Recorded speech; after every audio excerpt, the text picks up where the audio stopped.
जय हिंद दोस्तों। बहुत सारे लोगों का सवाल रहता है कि कौन सी कंपनी का इंश्योरेंस लेना चाहिए। कोई भी इंश्योरेंस है, लाइफ इंश्योरेंस हो गया, चाहे किसी प्रकार का टर्म इंश्योरेंस हो गया, कुछ भी इंश्योरेंस ले रहा है तो किस कंपनी का लेना चाहिए, कैसे पता करें कि ये कंपनी सही है कि नहीं है, सरकार के गाइडलाइन पे ये काम कर रही है कि नहीं कर रही है। या फिर बहुत सारे लोग ये भी जानना चाहते हैं कि किस बैंक में अकाउंट खोले, सेविंग अकाउंट हो या करेंट अकाउंट हो, किस बैंक में खोलना चाहिए, किस पर भरोसा करें। क्योंकि कुछ साल पहले से आप देख रहे होंगे कि कुछ साल पहले बहुत सारी कंपनियां, जो चिट फंड कंपनियां थी, इतने पैसे लेकर लोगों को भाग गए। जो लोग इसमें पैसा रखे हुए थे वो तो बिल्कुल कंगाल हो गए। इसी के साथ साथ सहारा वाला भी मामला हुआ 2012 में। तब से उसमें भी आज भी पैसा फंसा हुआ है, लोगों का पैसा मिला नहीं, तो लोगों का भरोसा उठ गया हुआ है। लोग क्या है कि ये चीज समझ नहीं पाते हैं, कंफ्यूज रहते हैं कि अब कहाँ पैसा रखा जाए, किधर इन्वेस्ट किया जाए, किस कंपनी में रखा जाए, किस बैंक में रखा जाए, या फिर इंश्योरेंस में इन्वेस्ट किया जाए। मैं आपको बता दूं कि थोड़ा सा आप छानबीन करेंगे ना, इसके बारे में जानकारी लेंगे, तो आप सही जगह पे पैसा इन्वेस्ट कर सकते हैं। चाहे इंश्योरेंस करा रहे हैं, चाहे बैंक में रख रहे हैं।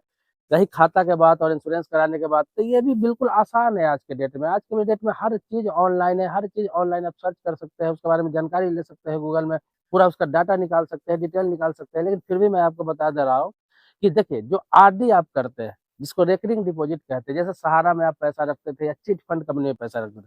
बहुत सारे लोगों का कहना है कि बैंक में सेविंग अकाउंट है, उसमें तो हम एक बार 10,000 रख देते हैं, 20,000 रख देते हैं, 50,000 रख देते हैं, जरूरत पड़ता है फिर निकाल लेते हैं।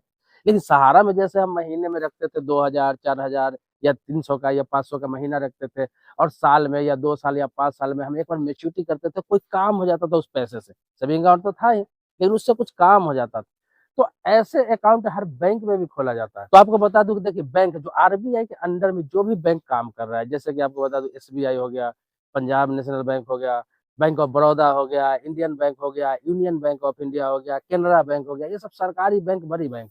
इसके अलावा प्राइवेट सेक्टर में चले जाइए, आईसीआईसीआई बैंक हो गया, एचडीएफसी बैंक हो गया, एक्सिस बैंक हो गया, इंडसइंड बैंक हो गया, कोटक महिंद्रा बैंक हो गया, बहुत सारे प्राइवेट बैंक भी है जो अच्छे बैंक है, बड़े बैंक। ये सारे आरबीआई के रूल रेगुलेशन पर काम करते हैं, और ये सारे स्ट्रॉन्ग बैंक। तो इन सभी बैंकों में भी आप खाता खोल सकते हैं, या फिर आपका खाता होगा ही। और रही बात सेविंग की, जो महीना में सेविंग करते हैं, इन सभी बैंकों में आरडी खोला जाता है। ये बहुत कम लोगों को मालूम है, नहीं मालूम है, जान लीजिए कि आरडी खोला जाता है। आप वहां पर जाके बोलेंगे, जिस बैंक में आपका अकाउंट है, चाहे सरकारी में किसी में, चाहे प्राइवेट में, जो मैंने आपको नाम बताया, किसी में भी, आप वहां जाकर बोलेंगे कि मुझे आरडी करना है, रेकरिंग डिपॉजिट। आरडी बोलेंगे, वो आरडी आपको खोल देगा, और वो क्या करेगा, आपके अकाउंट से उसको लिंक कर देगा। जो भी अकाउंट है, वह करेंट अकाउंट है, सेविंग अकाउंट है, जनधन अकाउंट है, उससे वो लिंक कर देगा। अब क्या है कि आपको उस अकाउंट में हर महीने अपने अकाउंट में पैसा डालना है, जमा भी करने नहीं जाना है। आप कोई दुकान कर रहे हैं, छोटा मोटा दुकान है, कोई बिजनेस है, या फिर कुछ काम कर रहे हैं, आपको पता है कि महीने में मुझे इतना सेविंग करना है, तो हर महीने अपने अकाउंट पर अगर 500 महीना करना चाहते हैं तो 500, 1,000 का आपने खुलवा रखा है 1,000, 5,000 का खुलवा रखा है तो 5,000, जितने का महीना आपने करा रखा है उतना पैसा आपके अकाउंट पर हर महीने होना चाहिए। तो होगा क्या कि पर महीने उतना पैसा आपके अकाउंट से ऑटोमेटिक कट जाएगा, वो चला जाएगा आरडी में। वो आपको पता भी नहीं चलेगा, वो कट जाएगा, चला जाएगा, उसका अकाउंट नंबर आपको मिला रहेगा। अब क्या है कि मेच्योरिटी जब होगा, 1 साल का आपने लिया है, 2 साल का लिया है, 5 साल का लिया है, उतना दिन में जब भी मेच्योरिटी होगा, फुल इंटरेस्ट के साथ में वो पैसा फिर आपके अकाउंट पे आ जाएगा। ना कोई मेच्योरिटी के लिए फॉर्म भरना है, ना कुछ करना है। तो देखिए कितना आसान है। ये ना सहारा की तरह रिस्की है, ना चिट फंड कंपनी की तरह रिस्की है, ना भागने का डर, ना डूबने का डर, कुछ भी नहीं। आपका पैसा आराम से सेविंग हो रहा है। सेविंग अकाउंट में जो पैसा आपको पता है कि मेरा ये 2,000, 5,000, 10,000, 20,000, 50,000 है, उसका आप इस्तेमाल कर रहे हैं, यूज कर रहे हैं। इसी बहाने वो पैसा आपको 2, 4, 5 साल के लिए जमा हो रहा है, जिस पैसा से कुछ लेना देना नहीं है। और 2, 3 साल, 4 साल, 5 साल, जितना साल के लिए आपने लिया है, एक मुश्त आपको कुछ पैसा मिल जाता है, वो आपका काम हो जाता है, या फिर एक मुश्त पैसा लेकर फिर कहीं उसको इन्वेस्ट कर देते हैं। तो ऐसे पैसा से पैसा बनाया जाता है। तो किसी भी बैंक में, जो विश्वास पात्र बैंक है, हर बैंक में आरडी खुलता है, तो वहां कर सकते हैं। आप चिट फंड में पैसा रखने की जरूरत नहीं है, कहीं भी आपको सहारा जैसी कंपनी में पैसा रखने की जरूरत नहीं। जिस बैंक में अकाउंट है, उसी बैंक में आरडी ले सकते हैं। अब आते हैं इंश्योरेंस में।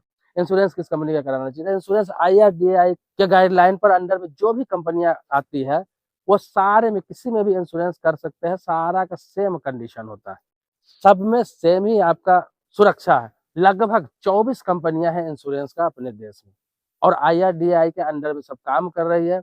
चाहे आप एलआईसी ले रहे हैं, एलआईसी तो सरकारी भी है।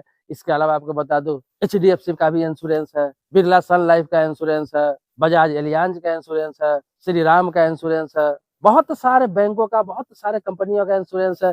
इसके अलावा एसबीआई का बात करूँ तो एसबीआई का भी लाइफ इंश्योरेंस है। तो किसी भी कंपनी का ले सकते हैं, सब बढ़िया है। लेकिन डायरेक्ट कोई भी बड़ी कंपनी से आप इंश्योरेंस ले, कोई भी बड़ी कंपनी से इंश्योरेंस है जो विश्वास पात्र हो, उसका रैंकिंग देखे, उसके बारे में जानकारी ले गूगल में, उसका ट्रैक रिकॉर्ड देखे कि उसका क्लेम सेटलमेंट क्या है, कितना परसेंट है, तभी इंश्योरेंस उस कंपनी में कराया। ऐसे तो मैं लोगों का आग्रह करता हूँ कि आप एलआईसी में ही इंश्योरेंस करें। भले ही आपको लगता हो कि रिटर्न थोड़ा कम मिलता है, या फिर बहुत तरह के लोग शिकायत करते हैं कि ये है वो है, लेकिन यहाँ पे विश्वास है कि आपका पैसा नहीं डूबेगा। क्योंकि 24 कंपनी जो बता रहा हूँ इंश्योरेंस कंपनी का, जो 24 कंपनियां है ना, सारे के मिला के जितना कैपिटल पूंजी उनके पास नहीं है, अकेला एलआईसी के पास है। तो एलआईसी तो डूबने से रहा, कभी जीवन में डूब ही नहीं सकता। दूसरा क्या है, सरकारी, इसमें सोचने की बात ही नहीं है।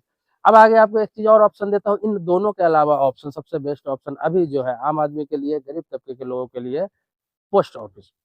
पोस्ट ऑफिस में जाइए, वहाँ अकाउंट भी खोल सकते हैं किसी भी प्रकार का। वहाँ तो भरोसा की गारंटी 100%, क्योंकि डायरेक्ट वो सरकार के अंडर में काम करता है।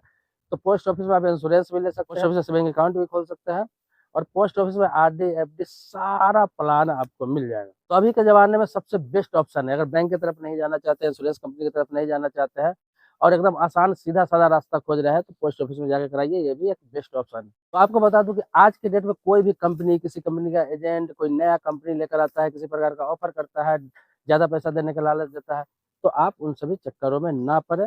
ये बेटर ऑप्शन है, थोड़ा कम पैसा मिलता है लेकिन बेस्ट रहता है, आपको सुरक्षित रहता है।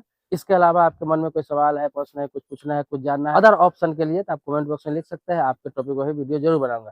ये बहुत सारे लोग इस तरह के सवाल करते रहते हैं, तो सवाल के जवाब में मैं ये वीडियो बना रहा हूँ। आपका भी सवाल आएगा तो आपके सवालों में भी जरूर वीडियो बनाऊंगा। सब्सक्राइबर नहीं तो सब्सक्राइब करिए चैनल का, अगर पहले से सब्सक्राइबर है तो इसके लिए आभारी हूँ आपका। मिलते हैं नेक्स्ट वीडियो में नए टॉपिक के साथ, तब तक के लिए शुक्रिया, धन्यवाद, जय हिंद।